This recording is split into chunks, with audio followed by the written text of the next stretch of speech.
और खतियान में मान लीजिए दूसरे दबंग व्यक्ति अगर उस जमाबंदी कायम करा लिए तो जमाबंदी के साथ हमको पेपर भी तरह के ज़मीन है बिहार में जो मान लीजिए हमारे पास खतियान है, लेकिन अगला कोई दबंग व्यक्ति उस ज़मीन को जोत रहा है और किसी न किसी तरह से पैतरा आजमा करके वो रसीद भी कटा लिया उस ज़मीन का, उस स्थिति में क्या होगा?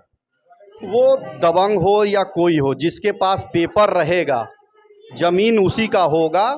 अब उसमें ये देखना पड़ेगा कि दखल किस कब्जे पे, किस आधार पे है या जमाबंदी किस आधार पे कराया गया है, उसका पेपर पूरा जांच होगा। हमारे बिहार विशेष सर्वेक्षण के अगले क्रम में जो कि खानापुरी और किश्तवाड़ का चरण है, उस चरण में हम पूरे डॉक्यूमेंट्स का वेरीफाई करेंगे कि क्या किस आधार पे जमाबंदी कायम कराया गया था, उसके बाद ही निर्णय कुछ होगा। लेकिन सर बात ये भी आती है ना, आप बोल रहे हैं कि पेपर देखेंगे तो अगला आदमी खतियान दिखाएगा, अगला आदमी बोलेगा कि हम रसीद कटा रहे हैं, हमारे नाम से रसीद कट रहा है। और आपको भी पता है कि कर्मचारी जो है वो पैसों पे खेल हो रहा है, पैसा दे करके लोग अपना नाम, किसी के नाम का ज़मीन है लेकिन किसी के नाम से रसीद कट रहा है, उस स्थिति में लोग क्या करें? नहीं, रसीद तो देखेंगे। मान लीजिए रसीद अगर अंचल किया होगा तो किस आधार पे रसीद किया होगा, डिमांड टूटा होगा ना उस व्यक्ति का। मान लीजिए कि हम खतियानधारी हैं और खतियान में मान लीजिए दूसरे दबंग व्यक्ति अगर उस जमाबंदी कायम करा लिए तो जमाबंदी के साथ हमको पेपर देखना है कि केवाला है कि क्या, किस आधार पे हुआ है, केवाला के आधार पे जमाबंदी कायम हुआ है या खतियानी रैयत के वंशज के आधार पे हुआ है। वो तो हमारे बाद के चरण की चीज़ है कि किस आधार पे आपका जमाबंदी चल रहा है, वो हम देखेंगे।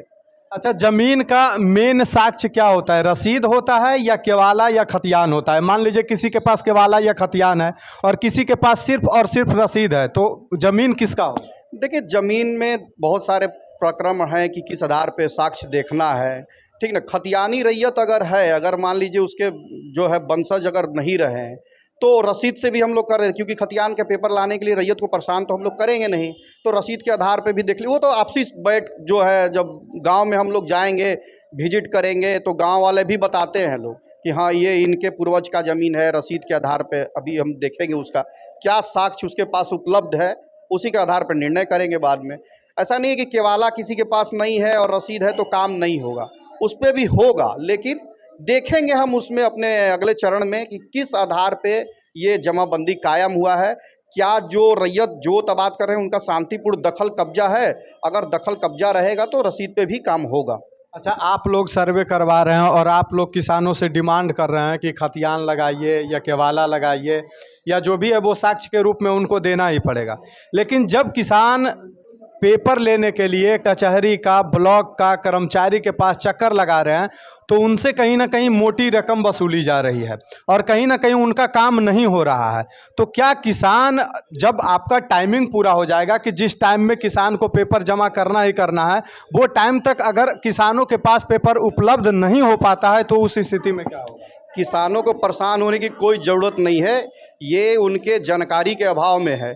हमारे साइट DLRS के साइट पे जाएं, वो उस पर भू अभिलेख करके एक साइट वहाँ नीचे लिखा हुआ है, भू अभिलेख खोलेंगे, अपना ईमेल ID मोबाइल नंबर डालेंगे, उसमें सारा डिटेल पड़ा हुआ है। जमाबंदी लेना है तो जमाबंदी रसीद का भी उसमें पड़ा हुआ है, किसी का खतियान नहीं है तो उसका भी पेपर पड़ा हुआ है, रजिस्टर 2 का भी पेपर पड़ा है। उस साइट को पहले एक बार विजिट किया जाए DLRS के साइट पे। लेकिन ये हकीकत है ना सर कि बिहार में 90% लोग ऐसे हैं जो ऑनलाइन की प्रक्रिया में नहीं जा सकते हैं और वो ऑफलाइन प्रक्रिया ही समझते हैं, ऑफलाइन प्रक्रिया के ही बारे में लोगों को पता है।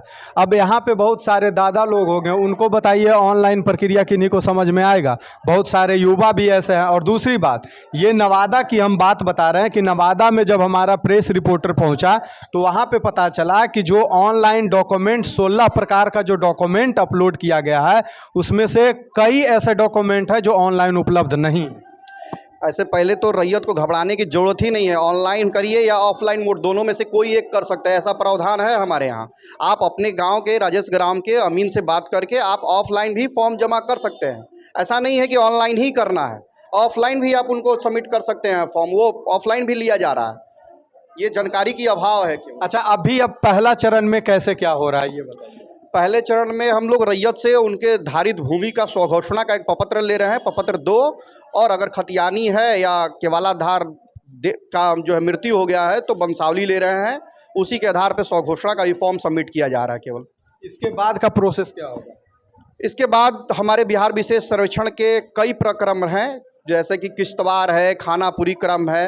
अभी हम लोग स्वघोषणा के बाद जो है मैप जो है, जो स्वघोषणा आप लोग कर लेंगे, उसके बाद हमारे को किश्तवाड़ का मैप मिलेगा, तब हम आपके ज़मीन पे जाएंगे और आपकी एक एक प्लॉट का वेरिफिकेशन करेंगे उसमें। बहुत सारे लोगों का ये भी सवाल आता है कि हमारा ज़मीन जो है वो रकबा जो है वो ज़मीन का घट गया है। अगला पार्टी आर कटता है यहाँ पे बिहार में, आर कटाई का काम होता है, लोग काट करके हमारा खेत में बढ़ा दिए हैं, हमारा खेत किसी और के खेत में चल गया है। उस स्थिति में क्या सर्वे में जो है वो खेत नपाई का भी काम होगा या सिर्फ प्लॉटिंग का काम होगा? बिल्कुल, हम पर प्लॉट जाएंगे और देखेंगे, ऐसा कोई प्रावधान जिसे कोई को परेशानी नहीं होगी कि किसी का ज़मीन 4 डिसमिल है तो 3 डिसमिल हो जाएगा, 6 डिसमिल है तो 8 डिसमिल। उसमें हम किश्तवाड़ के क्रम में उनका नक्शा काटेंगे और उसी हिसाब से रकबा सेट होगा। जी, चलिए ठीक है। तो आप देख रहे थे कि हमारे साथ जो है वो कानूनगो मौजूद थे और हम अभी पकरी बरामा प्रखंड में हैं। बाकी आप जो है न्यू टाइप वर्क और बदलो बिहार न्यूज दोनों चैनल पे आप जा करके देख सकते हैं। ज़मीन सर्वे के रिलेटेड बहुत सारे वीडियो आपको वहाँ पे देखने को मिल जाएंगे। बाकी इसी तरह का वीडियो देखने के लिए आप जुड़े रहें हमारे साथ।